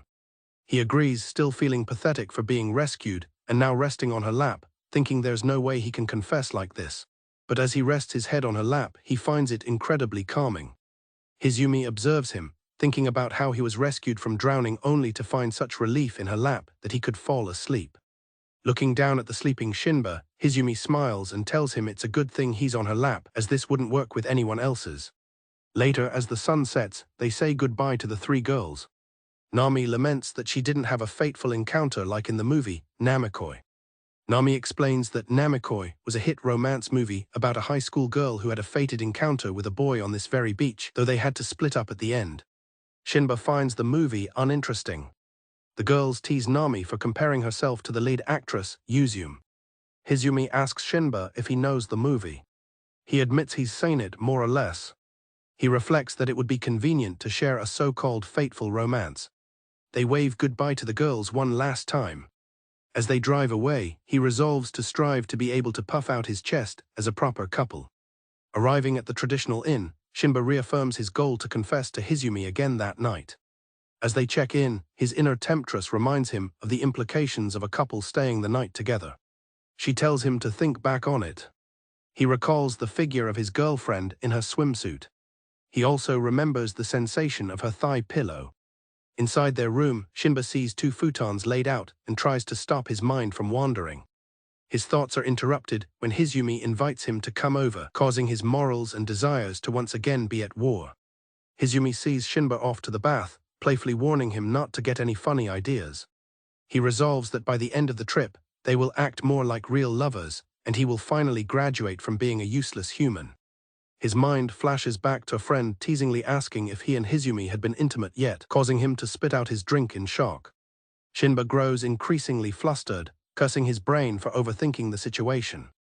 Hizumi sighs in relief as she soaks in the hot spring, feeling tired from the day's activities. Suddenly, she hears Shinba splashing and yelling for her from the other side of the partition. Hizumi looks over with a faint, amused smile. Just then, a group of other girls enter the bath, excited about the open-air setting. Suddenly, Hizumi is approached by the three girls she met at the beach earlier. They are overjoyed at the coincidence of staying at the same inn. The girls recall how Shinba found the ring for them and how kind Hizumi was. One of the girls then asks Hizumi how she and Shinba first met. Hizumi explains that they first met at a deserted movie theater, prompting the girls to ask who confessed first. She admits that Shinba was the one who confessed directly to her, though it didn't really sound like a proper confession. The girls are impressed, remarking that Shinba is surprisingly manly for making a direct confession.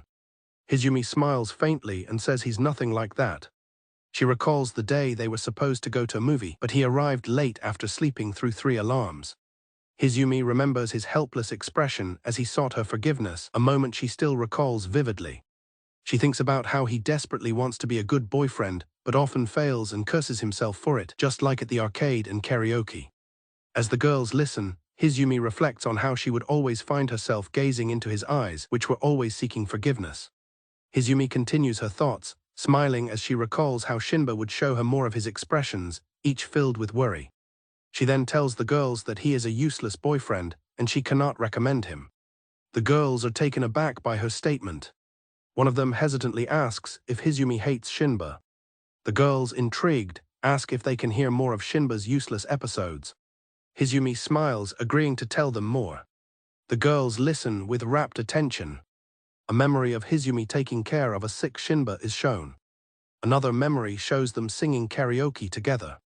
A third memory shows them at an amusement park, wearing matching mouse ears. Nami listens to the stories with a knowing smile. Hizumi and Nami continue their conversation in the hot spring. The girls laugh as Hizumi recounts a story about Shinba apologizing while trembling. Nami looks at Hizumi and says with certainty, "You really love Shin-chan, don't you?" Nami explains that the way Hizumi describes him shows how closely she observes his every action. She finishes by telling a blushing Hizumi that she looks really cute when retelling her memories with Shinba. Hizumi turns away, flustered, and denies it. Nami smiles, saying she's relieved to hear it. She recounts how worried Shinba was at the beach, wondering if he was a good fit for Hizumi or if she'd get picked up by someone else. Nami looks at her and says, "You're deeply loved, you know." Hizumi quietly agrees, saying that it seems so for now. Nami explains that watching Shinba's devotion and Hizumi's immediate reaction to him drowning made her reconsider her stance on love. She says that maybe falling in love again wouldn't be so bad. Hizumi asks what she means by again.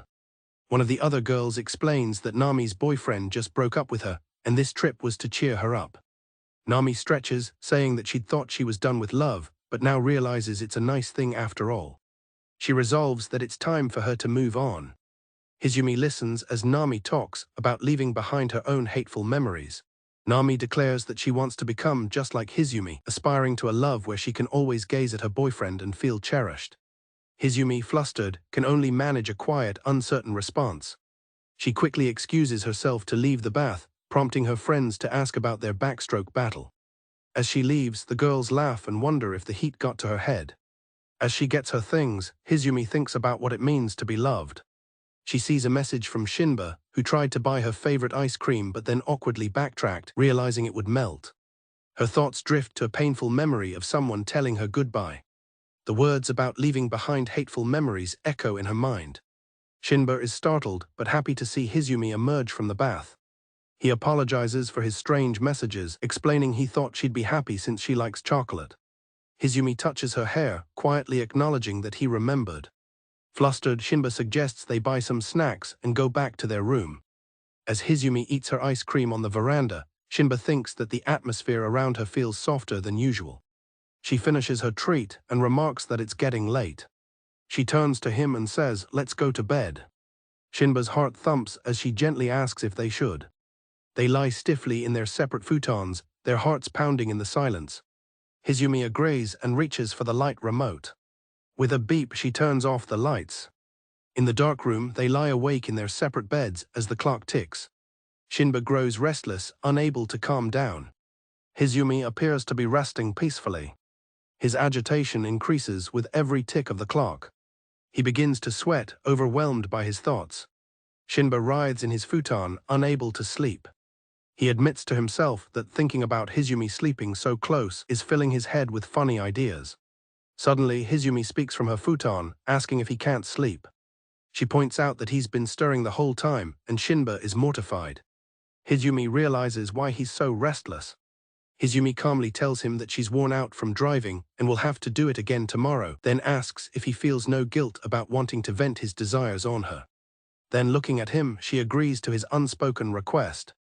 Shinba is horrified, frantically apologizing and insisting he had no such intention. He realizes that for the entire day, Hizumi had to drive and even rescue him while he was only thinking about himself. Hizumi chuckles, telling him he's apologizing too much and that she was just joking. She rolls over, admitting she's wiped out and hopes he'll hold back this time. She tugs on his sleeve and tells him that while he might be a useless human, she doesn't think he's a bad person at all. Shinba is touched and thanks her. Hizumi says that even though they are dating, it's weird they don't do the things lovers do. She clarifies that she means lewd things. Shinba panics, denying that's what he meant. Hizumi tells him there's just one thing she wants to say. She explains that it is not that she doesn't want to get closer or do those things with him. Hizumi explains that before she can get closer to anyone, there are too many memories she must first forget. He grabs her hand, determined. Startled by his sudden movement, Hizumi looks at him. Shinba tells her it's okay and that he understands everyone has hateful memories they must leave behind to move on. He tells her he went through the same thing, needing to forget the bitterness of a past workplace before he could start a new job. He says that she was the one who helped him achieve that. He gently touches her face, promising he will still love her even if they don't do the things lovers do.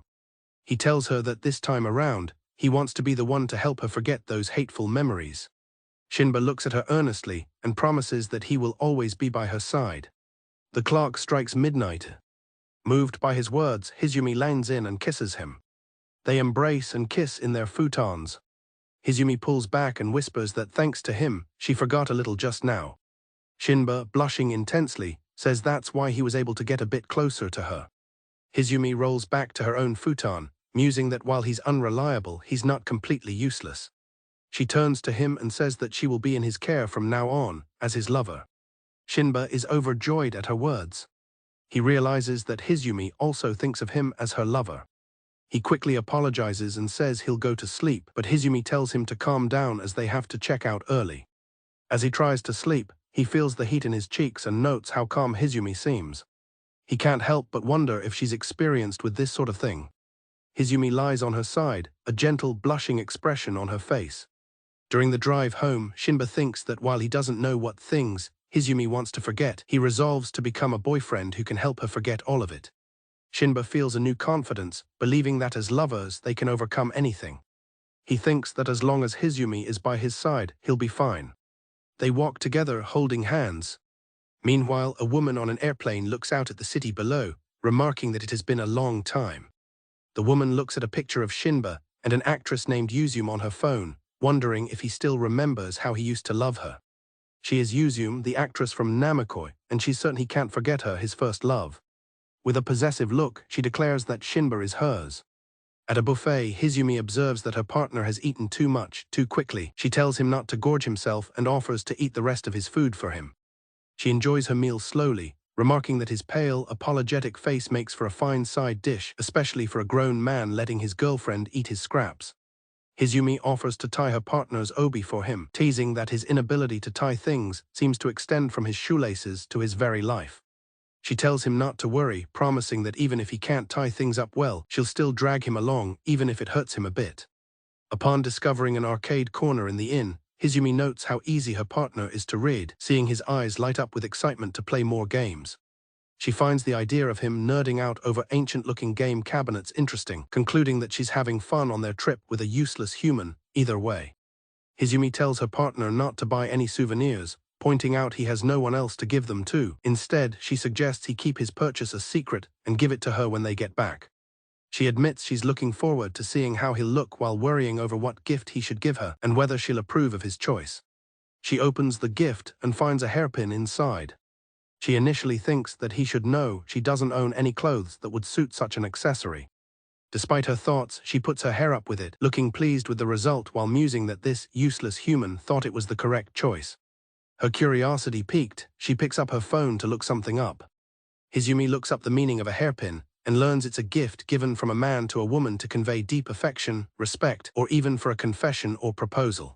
Believing he must have picked it without knowing the meaning, a blushing Hizumi decides to give his gift a passing mark. In a childhood memory, a young girl named Miyabi offers a proposition to a young boy, Shinba. She explains his job will be to hold her bag and stick by her side, essentially becoming her dog. Eager to be with her, Shinba enthusiastically accepts the role, promising to always stay by her side. Years later, at their high school graduation, Shinba confesses his love to Miyabi in the rain. With a sad expression, she apologizes and says goodbye.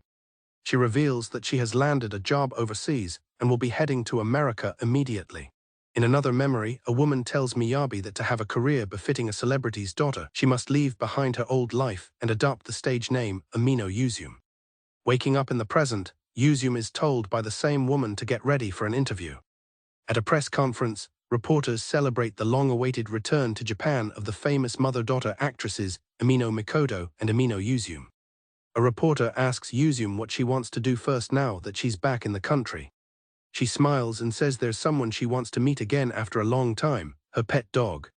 At his job at Kokoro Drugs, Shinba is working with uncharacteristic energy, loudly welcoming customers. His co-workers, Nobori and Orachi, discuss his sudden change in demeanor, with Orachi mentioning that she heard he went on a trip with Hizumi. Orachi mischievously suggests to Nobori that something must have occurred during the trip. She explains that if a man becomes more vigorous after an overnight trip, it implies a physical encounter. She teases that even Nobori should know what that implies, leaving her completely flustered. As Shinba comes out for a break, an agitated Nobori confronts him, calling him a lewd human.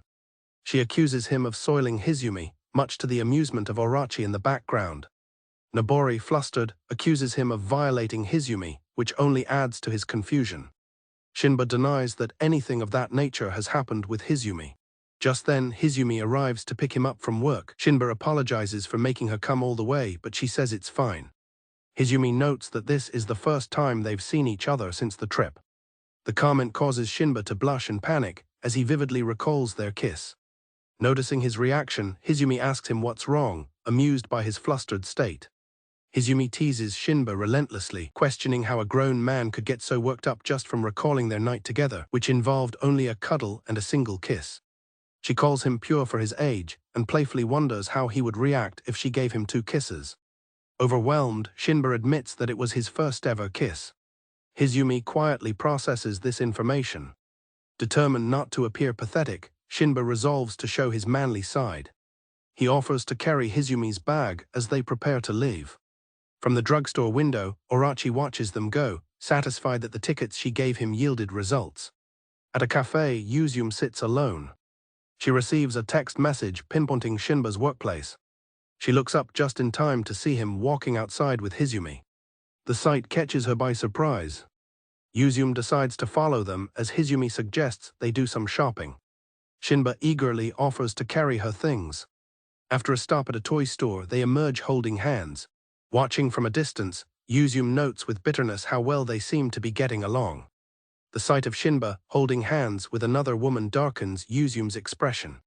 She glares after them, her thoughts possessive as she reminds herself that he is supposed to be her pet dog. When Shinba arrives at his apartment, he's startled to find someone waiting for him, who comments on his living situation. As she lowers her sunglasses, he recognizes her and exclaims, "Miyabi-chan." Miyabi seems pleased that he still calls her by her real name. A bewildered Shinba asks why she's there. She explains that she came to meet him. She tells him they have a lot to talk about. Shinba reflects on his history with Miyabi, his childhood friend, first love, and the person who broke his heart, now a famous actress. As they sit together, she explains she's back in Japan for work after wrapping up shows overseas. He feels awkward, admitting he didn't know and realizing how distant she has become. Shinba feels awkward and wonders why she wants to meet after rejecting him. Miyabi is equally nervous, trying to figure out how to act in front of the guy she rejected. She worries that he might hate her now. She panics internally, thinking that appearing so flustered ruins her carefully crafted femme fatale persona. Hoping he might still be in love with her, Miyabi peeks over at him. She asks about the person she saw him with earlier. Shinba hesitantly explains that the woman is his girlfriend. The revelation stuns Miyabi. Trying to recover, she belittles his new relationship, suggesting he's with a creepy girl who doesn't suit him. Shinba's demeanor changes instantly, and he grabs Miyabi's arm. He tells her firmly that she is not to badmouth his girlfriend. Miyabi seems taken aback, but also finds his display of affection displeasing. She then asks if he loves Hizumi more than he used to love her. Miyabi leans in close, asking if he loves his new girlfriend more than his first love. She presses him further, asking if he still loves her. Shinba, flustered, tries to argue that she turned him down. Miyabi cuts him off, demanding an answer to her question. Miyabi calls it distasteful that he would ignore her to devote himself to someone else. She grabs his hand tightly, telling him she will make him remember his first love and once again wag his tail for her. A trembling Shinba pushes back, telling Miyabi to stop because he is already with Hizumi. In her mind, however, his desperate rejection transforms into a heartfelt confession, and she hears the words, "love you." She internally praises his devotion and courage for trying to refuse her. Finding it adorable how he's still so conscious of her, she imagines him as her loyal pet once again. Miyabi snaps back to reality, realizing she almost got carried away by her femme fatale fantasy. She quickly backpedals, agreeing with Shinba that he would obviously come to hate a useless person like her. Her sudden change of heart leaves Shinba utterly confused. Miyabi concludes that at the very least, Shinba doesn't hate her. She believes he still hasn't forgotten his first love. Changing the subject entirely, she asks him how far he has gone with his girlfriend. Shinba shyly admits that he and Hizumi have only kissed once. Seeing this as an opportunity, Miyabi declares that she still has room to catch up. She vows to make him remember her so intensely that he'll forget his girlfriend and confess his love to her all over again. Elsewhere, Hizumi lies in her bed. She recalls Shinba's words about their kiss being his first. She touches her lips, lost in the thought that she was his one and only first kiss. Back on the bench, Miyabi makes her move. She leans in close and kisses a shocked and blushing Shinba. Pulling away, Miyabi taunts the trembling Shinba, pointing out that he has now cheated on his girlfriend. With a sly smile, she asks if the kiss from his first love has helped him remember what it tastes like. Hizumi sits on a train, surrounded by other commuters. She remembers a young man presenting her with a cheap, heart-shaped toy ring from a capsule machine. He nervously offered it to her, calling her Hizumi-san. Amused, she told him she couldn't wear it outside and discreetly slipped it into her blazer. A young man works with intense efficiency during a 10x points promotion at Kokoro Drugs. He efficiently thanks a customer, hoping they will visit again. His coworker Nobori watches in bewilderment as he swiftly stocks products and demands his next task. Nobori asks her colleague Orachi if she's noticed that Shinba also seems energetic today, but feels that something is off with him. She asks Orachi if she knows anything about it, but Orachi replies that she does not. Orachi watches Shinba frantically stocking shelves, muttering that he's a sinner and labor is his atonement. A flashback reveals Shinba's guilt over having cheated on Hizumi by kissing another girl. One of his co-workers explains to the other that Shinba has become a monster given form by his self-awareness as a perpetrator, spending the whole day working to atone for what he did. Orachi recalls how Shinba used to gush about Hizumi, which makes his current behavior all the more suspect. She considers his extreme concentration a form of escapism, while Nobori wonders why he's suddenly working so hard. Nobori calls out to him as Nobori-senpai. She is startled when he suddenly appears, robotically reporting that he has finished his task and asking for his next one. Shinba desperately begs for more work, explaining that he must atone for his sin with work or else he'll lose it. He pleads with his senpai, leaving her terrified by his intensity. Nobori is frightened by his strange behavior. She backs away, calling him scary and pleading for him to come back. Nobori runs from Shinba, who chases her demanding work, while she yells for him to go back to being useless. Watching the scene, Orachi remarks that something definitely happened. She muses that she would like to find out what that is. Later, Hizumi walks down a corridor. She finds Orachi waiting for her around a corner. Hizumi calls out to Orachi. She asks what the matter is and why Orachi is waiting for her. Orachi correctly guesses that Hizumi also doesn't know anything yet. Hizumi looks on, confused. As two co-workers peek from behind a corner, Orachi tells Hizumi to look, pointing out that Shinba is here. Shinba walks past like a zombie, muttering that he is a sinner and labor is his atonement. Hizumi watches in shock. Orachi explains that he is like a machine, constantly looping on regret and repentance. She asks Hizumi if anything comes to mind, but Hizumi can only recall him being happy on their last outing. Orachi remarks that either way, it can't be healthy for him to stay like that. Hizumi decides she will ask him what happened to make him torment himself to this extent. Shinba is surprised as Hizumi calls out his name. He greets her nervously. Hizumi gently asks him what's bothering him, reassuring him that he can tell her. Shinba begins to stammer, quivering. He is haunted by the memory of being told that he cheated on his girlfriend. Shinba shouts that a sinner like him can't possibly be by her side. He yells that they should just break up, leaving Hizumi shocked. Orachi watches him run off. She comments that even Hizumi couldn't get an answer from him. Hizumi lets out a hollow laugh. Hizumi's expression shifts, and she says that he didn't mean to say such excessive things. She calls him a useless human easily swayed by emotion, and suggests they sit down for a talk.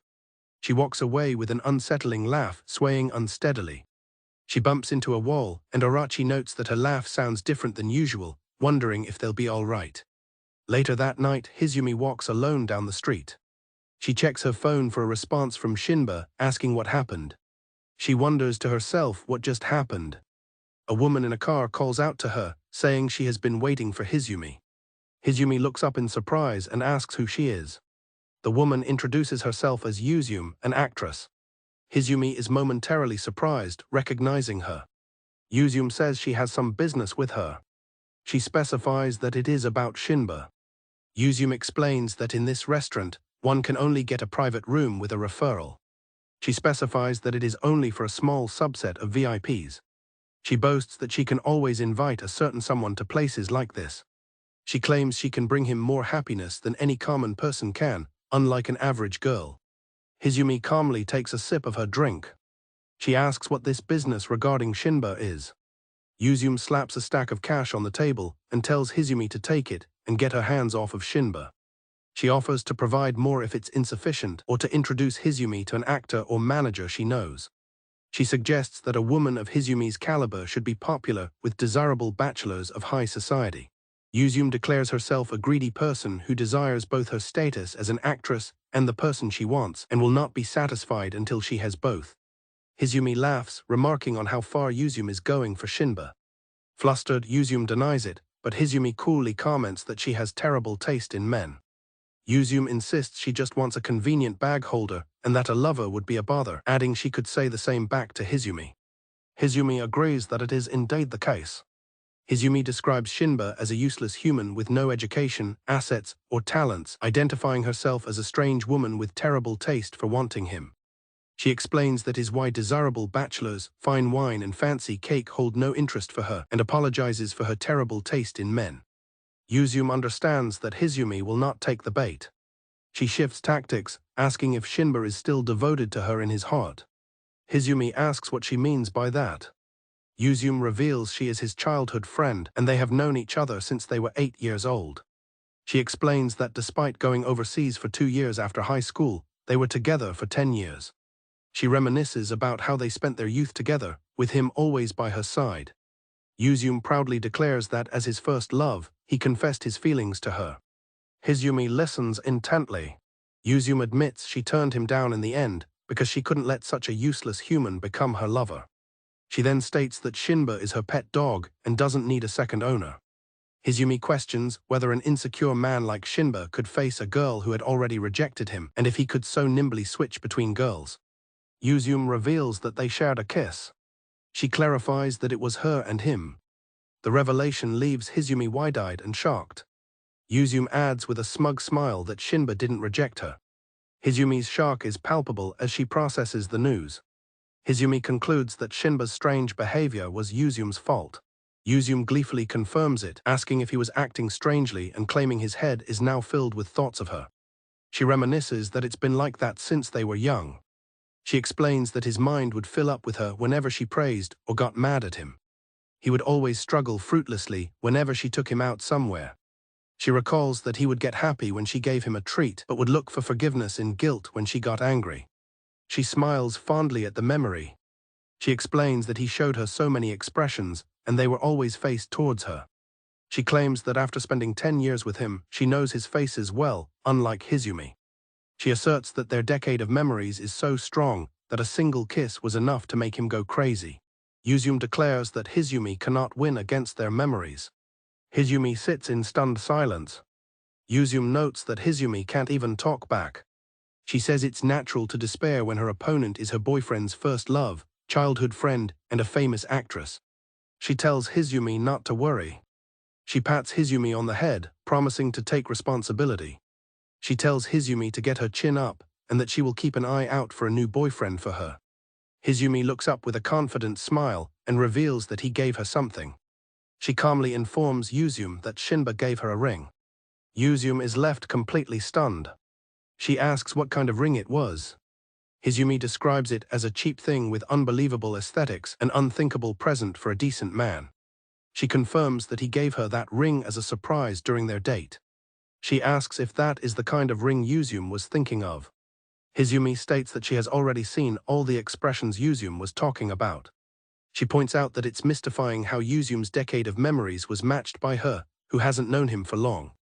She adds that while Izumi was busy, she, an average girl, got to share intimate moments with him.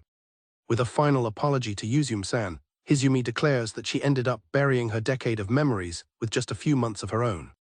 Izumi is enraged and flustered. Izumi stands to leave, saying she has no choice but to give up. She specifies that she is giving up on negotiating with Izumi. Izumi declares that from now on, she will spare no effort to snatch him away. She shouts that a ring is just an engagement and nothing is set in stone yet. She vows to let him walk by her side and continue the story of that day. Izumi yells that a greenhorn support actor like Izumi should drop out for the lead actress. Izumi calmly tells her to be quiet as they are in a private room and says she is leaving first. Izumi gestures for silence. Izumi says she has some parting words. Izumi advises Izumi that a first love should act like one and let the curtain fall, remaining as mere memories. Izumi is left seething in anger. Riding in a taxi, Izumi reflects on the evening. She recalls Izumi's claim that Shinba didn't reject her. She understood that the kiss didn't come from Shinba and that Izumi hesitated. She realized he couldn't reject her because she trusted him. Looking at the toy ring on her finger, she resolves to kill his first love with their memories together. A woman begins her morning yoga routine, instructing a flustered Shinba to film it properly for her. When he questions her fidgeting, pointing out they used to exercise together as kids, she dismisses it, saying things were different back then. She tells him to capture good footage for her vlog, calling it a proper task for him. Overwhelmed and blushing, Shinba films her, wondering how things ended up this way. After explaining what a vlog is, the woman reveals her plan to create one for herself. Since her mother represents her agency, she can't expense non-acting related work. Therefore, she's relying on Shinba for all the camera work and editing. Shinba is completely shocked by the request. Shinba protests his lack of experience, but she reassures him it's a flexible part-time job. She explains that a phone is sufficient for filming and that editing guides are available online. She suggests that if he gains production skills, she might help him get a full-time job at her office. She leans in close, mentioning the pay would be good, further flustering him. The woman brings up the kiss, noting how strangely Shinba has been acting since. A shocked Shinba asks how she knew about that. She correctly guesses that he's been consumed by guilt and a desire to make up for it. He tries to point out that she initiated it. She dismisses his protest, stating that only his girlfriend's forgiveness can help him now. Leaning in, she asks if he wants Hizumi to forgive him. She explains that wives often forgive infidelity if their husband possesses a value greater than their sin. She suggests that instead of inefficiently atoning, he should compensate with a better worth. She offers him a chance to become a high-earning worker if he sees her job through. She frames it as a milestone that would surely earn Hizumi's forgiveness. Shinba's mind races with the desire to be forgiven. He imagines telling a delighted Hizumi that he has become a high-earning salaryman. In his fantasy, he apologizes for the kiss, and she immediately tells him it's okay. Hizumi is so overjoyed by his transformation that she proposes marriage on the spot. Motivated by this fantasy, Shinba enthusiastically agrees to learn how to record and edit for Hizumi's sake. Later, he films the woman's night routine. However, his heart pounds so hard that he can't keep the camera steady. As he films, Shinba wonders if she's just teasing him. She playfully asks if her camisole is making him excited. She repeatedly demands that he tell her she's cute. She leans in close, questioning if he's thinking about another girl behind his girlfriend's back. The teasing leaves him a flustered mess. Trembling, Shinba stammers that she has gotten much cuter than before. His unexpected compliment leaves the woman completely stunned and blushing furiously. Internally, the woman is ecstatic, trying to maintain her composure by reminding herself that she's a famous actress. She's overjoyed that the compliment wasn't just flattery from a fan or someone with ulterior motives. She thinks that after all this time, a simple compliment shouldn't make her this happy. The words mean the world to her because they come from her childhood friend and first love. While Shinba struggles with the blurry footage, the woman tries to compose herself. Her inner monologue reveals this was all part of her plan. She never expected him to make a proper vlog to begin with. The real goal is the process of recording and editing the footage together. She imagines them going on filming trips that are essentially dates and then editing the footage together at home. Through this process, she plans to become an everyday part of his life. This would ensure he spends more time with her than with Hizumi. She believes this will ultimately rekindle his feelings for his first love. Lying on her couch, she thinks about how this project will give form to her memories with Shinba. She eagerly anticipates seeing the final video. She fantasizes that as Shinba edits their footage, he'll be reliving their shared memories and falling for her all over again. Hizumi resolves to capture Shinba's heart right under her rival's nose. She works late at her laptop, telling her rival to enjoy herself while she can. She is preparing a present worthy of her opponent. She considers it a small token of appreciation for the woman clinging to her immature first love with Hizumi's useless human.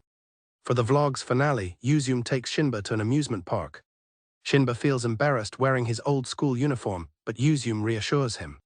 She is excited, insisting they go all out for the final shoot. Shinba worries about Yuzumi, a famous actress, being recognized in the crowd, but she brushes off his concerns. She eagerly runs ahead into the park. She remarks how it feels like they've traveled back to their school days. Her sentiment makes Shinba visibly uncomfortable. Yuzumi reminisces about how he used to carry her things for her. She fondly recalls it was just like the old days. She suggests it would be fun to relive their youth like this again. A conflicted Shinba can only sweat and quietly agree. They arrive at a flash talk event. The crowd cheers for the mascot on stage. The host calls for questions from the audience, and Yuzumi tells Shinba to feel free to participate while she films. The host then selects the girl with the cute ears, and Yuzumi steps up to the microphone, introducing herself as Miyabi. Miyabi asks the mascot, Flash, if he remembers his first love, startling Shinba. Flash enthusiastically confirms that his first love is his wife, Cherry. He proudly declares that he still loves her. Miyabi comments on how wonderful it is to marry one's first love. She calls it the happiest moment of life while looking pointedly at Shinba. Flash turns the question back on Miyabi, asking if she has a first love. She hesitantly confirms that she does. He then asks if she still loves that same person, making Shinba nervous. She grows flustered by the question. Flash then encourages her to yell out her love for everyone to hear. Overcome with stage fright, Miyabi freezes, internally cursing the mascot. She wonders why she's so scared when she should be used to crowds. She realizes the one she's truly scared of is Shinba. Tears well in her eyes as she looks at him. She drops the microphone with a clatter. Shinba suddenly barges forward, grabbing the microphone and declaring that this girl was his first love, but he was turned down. He shouts that he doesn't want to hear the name of the guy she loves now. As Flash apologizes for the situation, Miyabi begs Shinba to stop on the verge of tears. The host tries to lighten the mood, telling Shinba not to worry. Later, as they walk away, Miyabi asks why he spoke up for her, explaining that she looked like she was about to cry. He apologizes, but she tells him he must have misread the situation, as she's a professional used to the stage. Shinba assumes the footage of the talk show is unusable, since his voice was recorded. However, Miyabi tells him not to delete it, and to send her that specific part. When he asks why, she blushes and quietly says it's because she liked that part of his. Shinba is confused by her request. She laughs and clarifies that his voice was amusing. Taking his hand, she thinks to herself that this is the moment she's always wanted. She resolves to create more routine work for him to make him more conscious of her. She is confident that he will soon lean her way. Yuzumi thinks that when the time comes, she might give him a chance. Back at her apartment, Hizumi receives a notification from Shinba that the video is done, the preview text revealing his confession. Curious about what he's put together, she starts to watch. Her expression quickly turns to shock. A woman praises Shinba for sending the video. She thinks to herself how cruel it was to give an amateur such a difficult editing job. As Hizumi watches the vlog, she's amazed by the professional quality, noting the well-done text, effects and music. She can't believe he really made it. Hizumi is shocked to find that Shinba's voice and image have been completely cut from the video. She briefly wonders if it was his own creative choice, but dismisses the idea. A flashback reveals the truth. The mysterious woman recalls how Shinba came to her in tears and became her loyal dog, following her instructions perfectly. She had reassured him that it was okay. Continuing the video, Hizumi wonders if she ever ordered the sweets shown on screen. She recognizes the location, but some of the scenes feel foreign to her. Her blood runs cold when she spots a ring on Yuzumi's finger. She remembers the mysterious woman's taunt, "He gave me a ring." The realization hits her with horrifying clarity. The mysterious woman's plan is revealed. She sees Shinba as her faithful pet dog, one she would never abandon. Instead, she would teach him things: how to record, how to edit, and how to choose his owner. Holding a terrified Shinba, she thinks of the video as their first collaborative project, hoping